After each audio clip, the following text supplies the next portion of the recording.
Hey, Yungblud, feeling good today? I'm very well, man. Are you? Yeah, not too bad at all. Good. All the better for seeing you. Ditto, man. You've made it onto the MTV push once to watch shortlist for 2020. How does that feel? Mental, man. I seen it on Twitter and I was like, what? They picked me. Little old me. I was buzzing, man.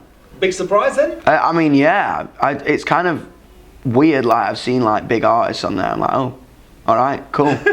Suppose we're there then. Where were you when you saw it? I was on my tour bus and I literally turned on Twitter and it was like my name on there and I was like, oh, hello. And I mean, last year Lewis Capaldi topped the list. Are you a fan of his? Yeah, man. Me and Lewis are mates, man. Me and Lewis like literally we're in London trying to get signed together like 2.5 years ago. So yeah, see, we used to have a couple of beers in misery when no one wanted to pay attention to us. But he's had a #1 album. Absolutely, man. Is that going to happen for that album #2? I mean, yeah, touch wood, that'd be great, wouldn't it? Absolutely. Fingers crossed. I mean, you're playing Brixton Academy tonight. Brixton Academy tonight, yeah. But I mean, that's a big one. Looking forward to it. Dude, bruv, like I've been up since 6 this morning because we drove in. Like we drove in and me and my guitar player used to walk like down Clapham High Road all the time and to Stockwell Station and stuff like that and dream about playing Brixton Academy. Now we've sold it out and we're playing it tonight. It's crazy. It's one of the best venues in London. Oh, dude, I can't wait, man. Just like I am like a bunny rabbit on Easter Sunday. And you said you've been writing loads. When can we expect the second album? As I say, man, it's going to be next year sometime between April and August, I think. And what can we expect? It's about my fan base. It's about, like, at the end of the day, there's something that's hitting a nerve in young people right now. I think the times are hitting a nerve in young people right now. And I'm hearing a lot of stories. And it's going to be about that. It's going to be about them. It's going to be about us. Yeah, I mean, you feel like, you look like a sort of standard bearer for youth these days. What if you got a message? What if you got a sort of direct message? As I say, I think the one common denominator in young people right now is to strive to be accepted for who they are.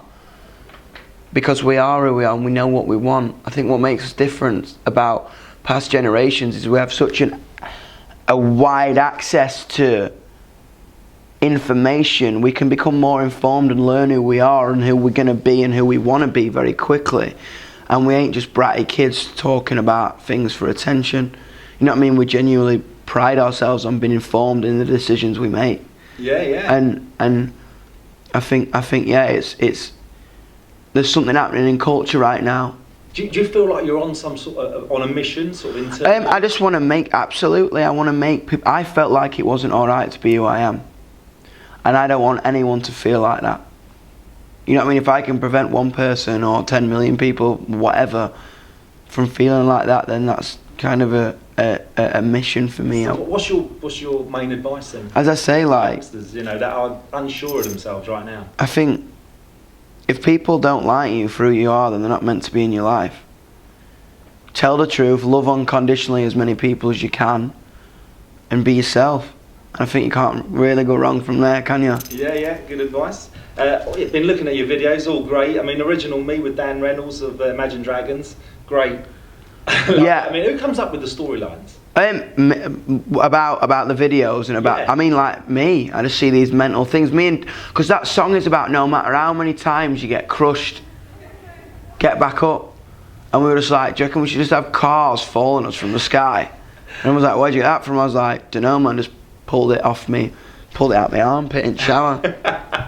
Well, it looked great. I mean, how would you sum up your musical style? Wow. I think probably like me. I think happy, energetic, slightly schizophrenic, 5 genres in one at once. But I've always said this between me and my community and my fan base and my family, that I'll always tell you the truth. I'll always be real. No matter what the songs are about, it'll be about. I asked myself 3 questions. I was like, could anyone sing it? Is it 100% true to me right now, and am I proud of it? And if no one else could sing it, and it's 100% true to me in that moment, and am I proud of it? If I'm proud of it, I'll release it. Excellent. And I mean, you yourself, what is the songwriting process that you go through? It's always lyrics. Lyrics or a concept or an idea is always first, and then I spend like 15 hours shouting at my producer. And we go through 15 different mindsets, and then bing, the cooker's done. The song is cooked. Do you have a clear vision sort of from the offset? Absolutely not. I think the fact that we don't have a clear vision is why things kind of come out the way they do. I think you can overthink. Like, I write music to get away from maths. And I think if music becomes mathematical, then it ain't music. You know what I mean? I think the best thing about it is just to like dive in at the deep end and just swim. Yeah, I mean, you said you've been up since 6 o'clock this morning. You've got a long day ahead of you. Have you got sort of limitless energy always? I don't know. I just got ADHD, man. Just good old ADHD and Dr. Pepper. Good combination then.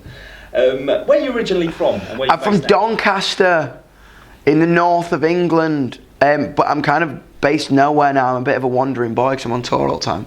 But when you go home, you're still going? When I go home, go back, see my mum, get my washing done. And heroes in music? Who'd you look at? Wow. Alex Turner from the Arctic Monkeys, David Bowie, Lady Gaga, Marilyn Manson, the Beastie Boys, Eminem, Dre, Blondie, Debbie Harry.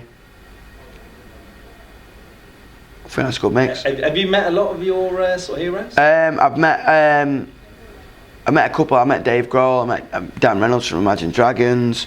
As many as I can, man. Many as I can get my hands on. Do you get starstruck yourself? Yeah, I kind of do, yeah. I think it's kind of mental. It's like when I met Travis Barker from Blink-182, I was like, you're a poster in my bedroom, and now you're playing on a song of mine. What is going on? Unbelievable. When did you first know that, music was going to be your avenue? Music was always like, it was a language that I could speak without having to say a word.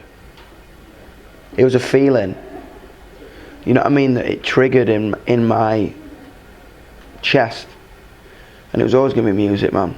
Was there a point now that you thought, right, I'm going to try? I ran away. I moved to London at 16. So I'm going to do this. Just goes from Donny in makeup. Has it been a hard slog to get this far? Absolutely. It's the hardest thing ever. Because it's art. People either love it or hate it, and it's hard to deal with things when people hate you. You know what I mean? Such a loyal fan base. I mean, as I say, and that's kind of what's becoming very apparent, is that I'd say to people, find the people who love you for who you are. Sometimes I've got to remind myself that as well. Yeah, I mean, do you ever look at negative press, or you just all the time? Of course, it's human nature, isn't it? We like to give ourselves anxiety attacks. Yeah. You know? Away from music, what do you get up to sort of relax? I like Doncaster Rovers, I like the football, I like films, I like drinking with my mates, I like doing silly things. What, last great film you saw? Oh wow, last great film I saw. I watched The Boat That Rocked last night. You remember that, that film with Bill Nye is in it. I can't remember all the actors in it, but it's about a pirate radio station. Yeah. Watched it on my tour bus last night. Great. And having your personal life under the microscope, is that a bit of a sort of a negative aspect of the whole thing? I don't think so. I think, to be honest, man, it's just me. You know what I mean? I think Dom and Yungblud are the same person, so it's like, hello. Like I say, Dom and Yungblud. When do you feel like they're two separate people, or? No. Dom, you know what I mean? Yungblud is a version of myself that was a release. It was in a simmering pan that the lid just flew off because people kept trying to put their hands on top of it, and then the lid blew off and here you are. Here I am. Do you know what I mean? Legitimately. Yeah. Well, great. Thanks a lot for your time. Is there anything else you'd like to say to Music News? Absolutely. Hello. I hope you're having a good day, man. Stick the kettle on.